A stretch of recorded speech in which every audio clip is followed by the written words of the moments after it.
Morning, everybody. This morning I did some reading, and I'm going to do some walking and talking in this one. But this morning I was studying in Mark chapter 14, and there's an interesting thing about Mark 14 that I think sometimes we may miss. In fact, it's about the disciples. And the story of the disciples is interesting in and of itself. But it's strange when you look at the disciples and you start to try to work out what Jesus was thinking when he selected some of the disciples. And, this kind of helps me to look at the parable of the sower. And I'll tell you how those two kind of line up. First, let's look at the disciples. We know the 12 original disciples. If you don't know their names, you might want to try to learn them. But what's interesting about them is one of them is named Judas. And you look at how Jesus goes and picks these disciples up and he brings them into the fold, and you look at how he sends them out. And one of the interesting things about the disciples is that Judas was selected just like the rest of them.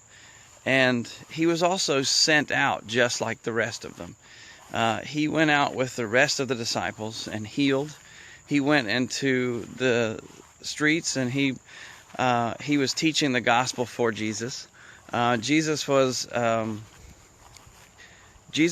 inclusive to Judas, even though from the beginning he must have known what Judas was going to do. And there's a reason I'm taking you on a walk. Something interesting has happened that helps kind of break down what I'm trying to say a little more illustratively, I guess you could say. But the way that Judas is selected,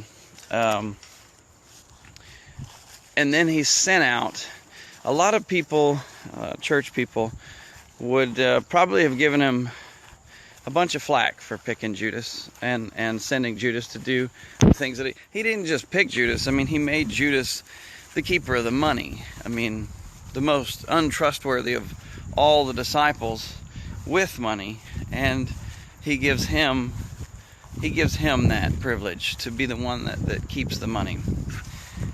Now, from the flip side, Judas's perspective, you got to think, you're hanging out with Jesus. You're spending time with him. He takes you everywhere he goes with the rest of the 12. In fact, if anything, you've got a really important job because you're the keeper of the money. So, you're sent out as Judas. And you go out and you heal people, and you touch people's lives, and you see lives changed. Think about that. That was Judas's life. And he did it for 3 years with Jesus and with the rest of the disciples. He lived that same life. And even though he got to experience all of that, he was not convinced. I mean, think how he could be convinced if he was willing to sell Jesus for 30 pieces of silver. For me, the story of Judas has always been kind of interesting. But I think the reason I bring this up is because Christians really try to decide on their own who is saved and who is not. We really like to look at people, and we like to be the judge many times of what we think a Christian should be and how we think they should act. And, I don't know that Judas did a whole lot different or acted a whole lot different than the disciples did. From my reading, he pretty much did everything the rest of the disciples did. But it brings me to the parable of the sower, in that something must have happened to Judas, and in his faith, or in his walk, he must not have developed the amount of faith that the rest of the disciples did in the fact that Jesus was proclaiming to be the Son of God, the Messiah. And if that's true, then how deep did the gospel really get into him? So I wanted to give an illustration that I have. All of my trees you see in the front yard are firmly planted in the ground. I have trees pretty much everywhere. And these trees are they represent the trees that the plants that you see in the parable of the sower, where Jesus talks about some of the seed fell on good ground and their roots were deep and they stood strong. They would stand the test of time, they would stand the test of the storms, and they would stand through a lot of what the world would put them through, because roots were in good soil.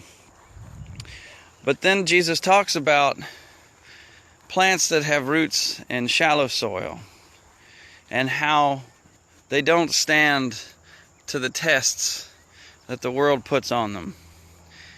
And I think this tree was something that helped me understand Judas a little bit, if it makes any sense. But as you can see, the roots were not as strong as these roots. Judas's roots must not have been as strong as the rest of the disciples. And because of that, he was able to be pulled down by the world and something as small as 30 pieces of silver. He sold the Son of God out for 30 pieces of silver. Make sure your roots are strong. Make sure your roots are deep. Really start working in your faith.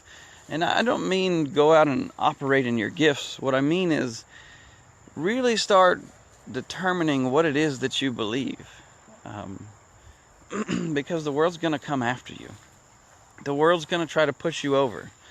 And your roots, if they aren't deep, may be easy to rip out of the ground. And you'll end up looking like this tree.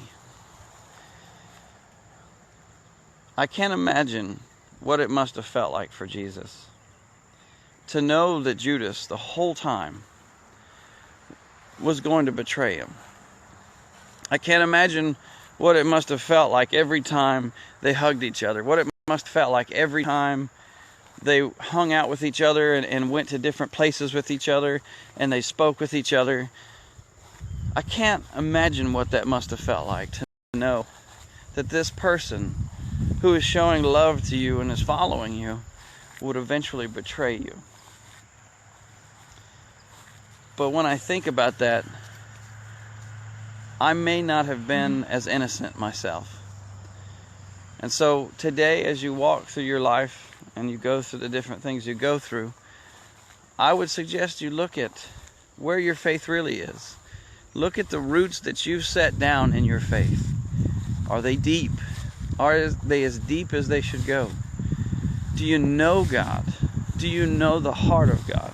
Have you spent time with Him to the extent that you can say, I've heard Him speak to me, and I know what He has to say? Would you sell Him for 30 pieces of silver? You know, it's easy to say no. It's really easy to say no. But let's take 30 pieces of silver and turn it into $30 million. Let's take 30 pieces of silver and turn it into a life of luxury where you don't have to worry about things.